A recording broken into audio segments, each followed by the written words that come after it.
Hello दोस्तों, स्वागत है आपका अपने चैनल जेमी स्टडिंग पर। आज की इस वीडियो में हम बात करेंगे 6 सेमेस्टर जीई हिंदी सिनेमा और उसका अध्ययन में आपका एक टॉपिक लगा हुआ है मदर इंडिया।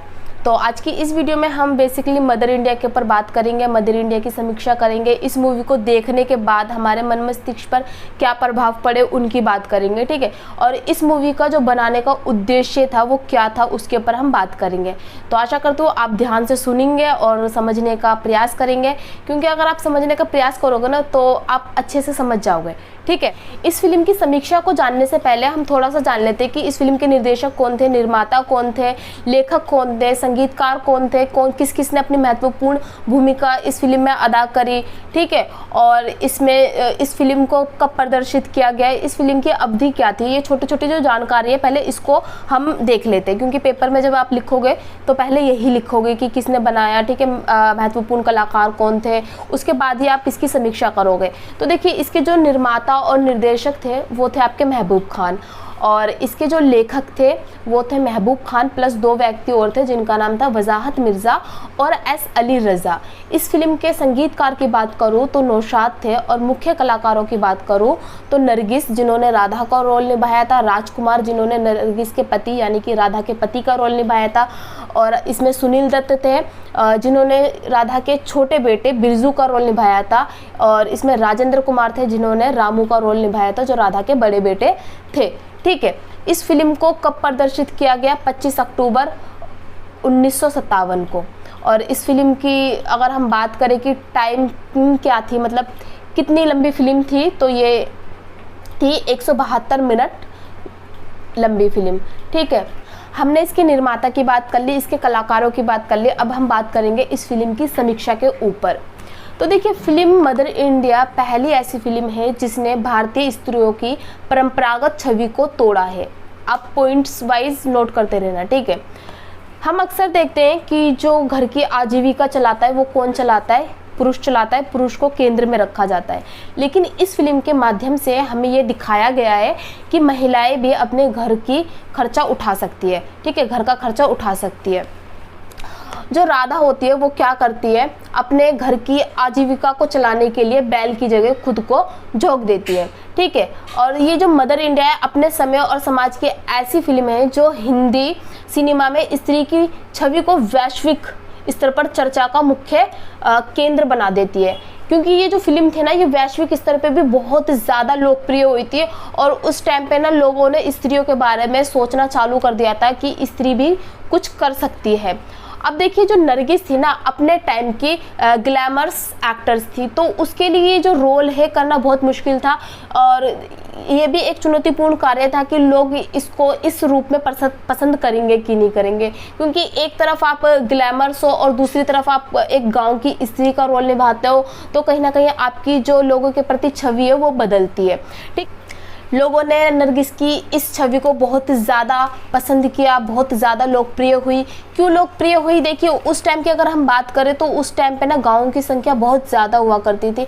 ऐसा नहीं है कि शहर नहीं हुआ करते थे, शहर भी हुआ करते थे, बट शहरों से अधिक संख्या हमें गाँवों में देखने को लिए मिलती थी, और नरगिस ने गाँव की महिला की भूमिका निभाई थी। तो ऑब्वियस सी बात है, जो हमारी यथार्थवादी चीज़ है उसको लोग ज़्यादा पसंद करते हैं, और इस फिल्म में अगर हम बात करें तो यथार्थवाद पर ज़्यादा जोर दिया गया है कि कैसे कैसे एक गांव में एक छोटा परिवार होता है, उनके सामने कैसी कैसी परिस्थितियां उभरती है, ठीक है। अब इसका जो दूसरा पॉइंट है वो नोट कीजिएगा आप, सामंती और जमींदारी व्यवस्था की गहराती जड़ को बहुत ही मार्मिकता के साथ दिखाया गया है, ठीक है। तो पॉइंट क्या लिखेंगे आप?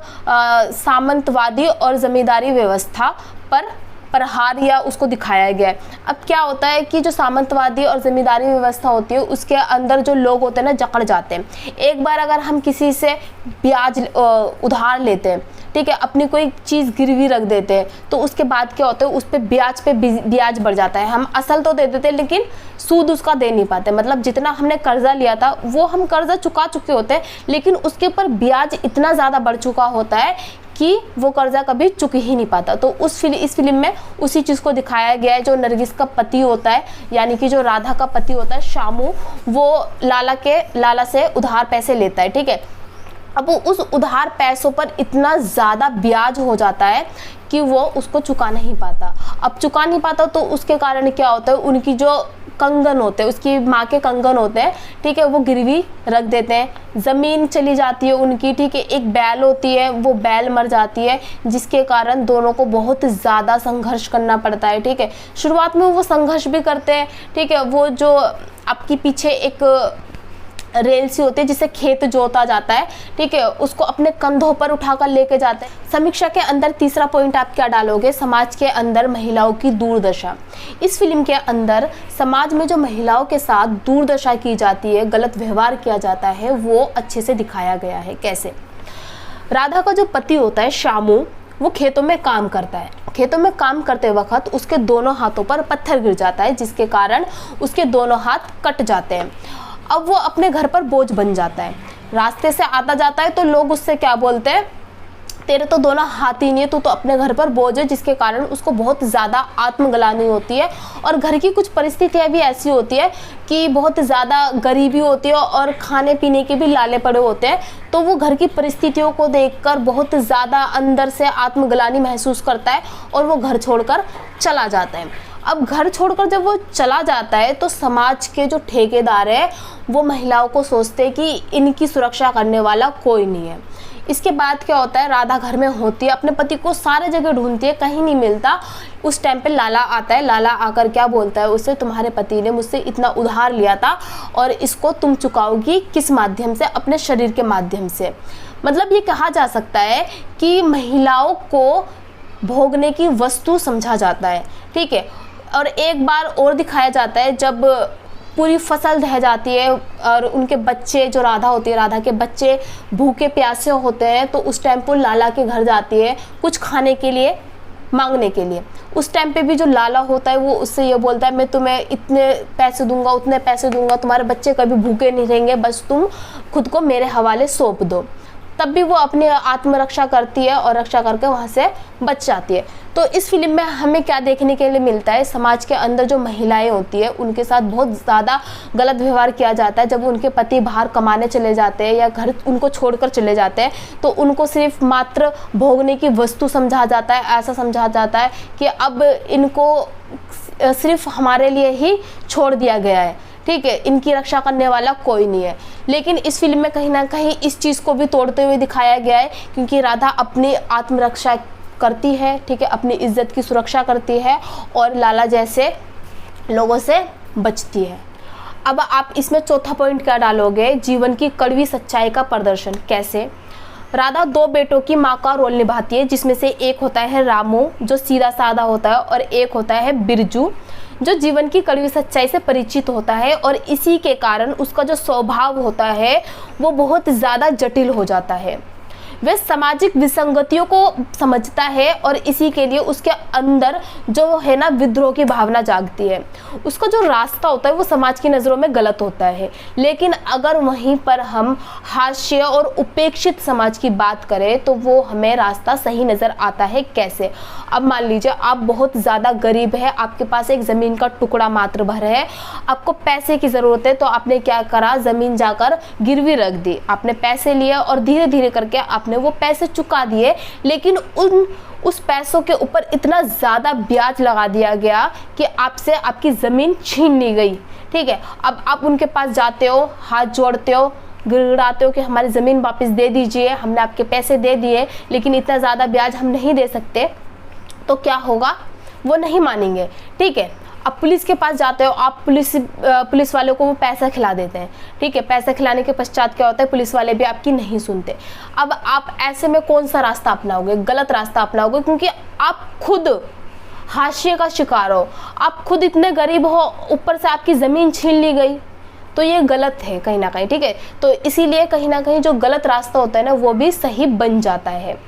अब बचपन में जो बिरजू होता है अपनी माँ के साथ शोषण होते हुए देखता है, उसकी माँ के सोने के कंगन जो होते हैं उसे ज़बरदस्ती छीन लिए जाते हैं, जिसके कारण बचपन से ऐसी ऐसी घटनाएं देखने के कारण वो क्या होता है, क्रांतिकारी बन जाता है।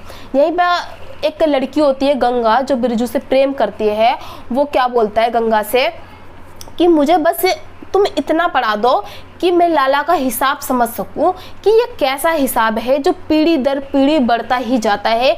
अगर कोई इसकी जकड़ में आता है तो वो मुक्ति नहीं पाता। मतलब कि यहाँ पर देखा जाए तो अनपढ़ता लोग, अनपढ़ है उसका फ़ायदा उठाते हैं लाला जैसे लोग। ठीक है, आपका अंगूठा ले लेंगे, अंगूठा लेने के बाद उस पर छपा देंगे, उस पर क्या लिखा है आप पढ़ नहीं सकते। ठीक है, और उसका फ़ायदा कौन उठाएंगे? लाला जैसे लोग उठाएंगे। इस फिल्म में ये भी दिखाया गया है। ठीक है, 5वां पॉइंट क्या लिखेंगे आप? किसानी जीवन।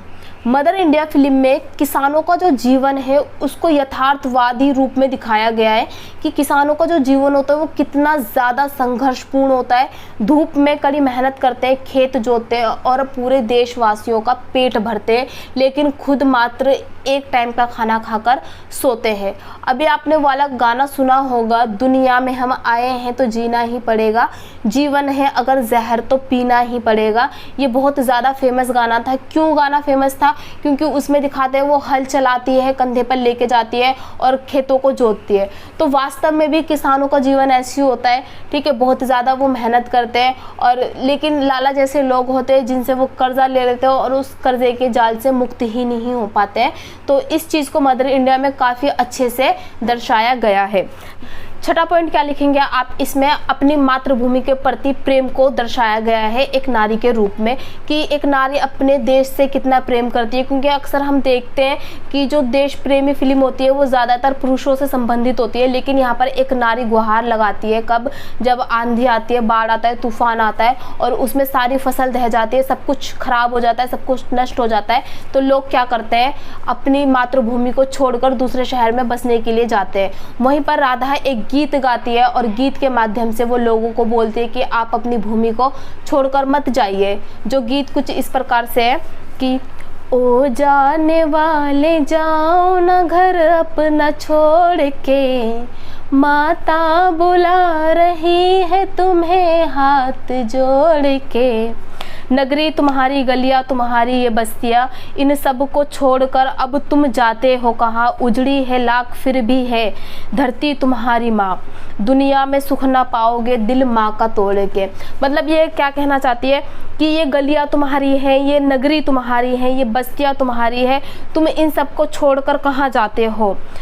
मानती हूँ मैं ये आज उजड़ गई है, नष्ट हो गई है, लेकिन फिर भी धरती आखिर है तो तुम्हारी माँ ही, और अगर तुम अपनी माँ का दिल दुखाओगे तो तुम कहीं पर भी सुख से नहीं रह पाओगे। ठीक है, सब लोग चले जाते हैं लेकिन राधा और राधा के बेटे नहीं जाते हैं वहाँ से, और वही बाढ़ समाप्त हो जाती है। तो वो तहस नहस बंजर भूमि, उजड़ी हुई भूमि पर कड़ी मेहनत करते हैं, दिन रात मेहनत करते हैं और फसल उगाते हैं। उसके दोनों बेटे बड़े हो चुके हैं, फसल लहराती हुई दिखाई जाती है। ठीक है, अब क्या होता है, जो बिरजू होता है, बिरजू को अभी भी उसकी माँ के सोने के कंगन चाहिए होते हैं जो लाला की बेटी के हाथ में होते हैं। तो क्या करता है, लाला की बेटी की शादी वाले दिन लाला की बेटी को उठाकर लेके चला जाता है। उस दौरान उसकी माँ राधा उसको रोकने के कई प्रयास करती है, लेकिन वो नहीं रुकता है और कहता है माँ चाहे कुछ भी हो जाए, मुझे ये कंगन तेरे हाथों में देखने हैं। अब क्या करती है राधा, कोशिश की राधा ने लेकिन उसका बेटा नहीं रुका, तो वो अपने बेटे के ऊपर गोली चला देती है और कहती है कि तू मेरा बेटा बाद में है, लेकिन मेरे देश की बेटी, मेरे देश की बहन की इज्जत मेरे लिए सबसे पहले है। यह कह के उसके ऊपर गोली चला देती है, वहीं पे बिरजू मर जाता है। तो हम कहीं ना कहीं देखते हैं इसका 7वां पॉइंट जो है, देश की जो बेटी है उसकी जो इज्जत है वो अपने खून के रिश्तों से भी ज़्यादा बढ़कर दिखाई गई है। ठीक है, और कुछ लोग कहते हैं कि जो महबूब खान है, ये उन्होंने एक फिल्म बनाई थी 1940 में औरत, और ये जो मदर इंडिया मूवी है ये उसकी रीमेक है।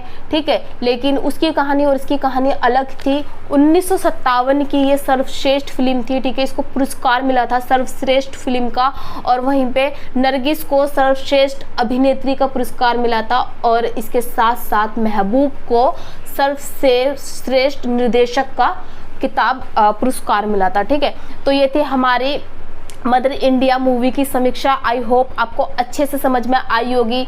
इसमें देखा जाए तो किसानी जीवन को दिखाया गया है। ठीक है, महिलाओं की जो दुर्दशा होती है उसको दिखाया गया है, जो सामंती और जो ज़मींदार होते हैं वो कैसे गरीबों को शोषण करते हैं उस चीज़ को दिखाया गया है। ठीक है, और महिला कैसे अपने परिवार के लिए मेहनत करती है, जो अक्सर पुरुषों को करते हुए दिखाया जाता है, वो चीज़ इसमें दिखाई गई है।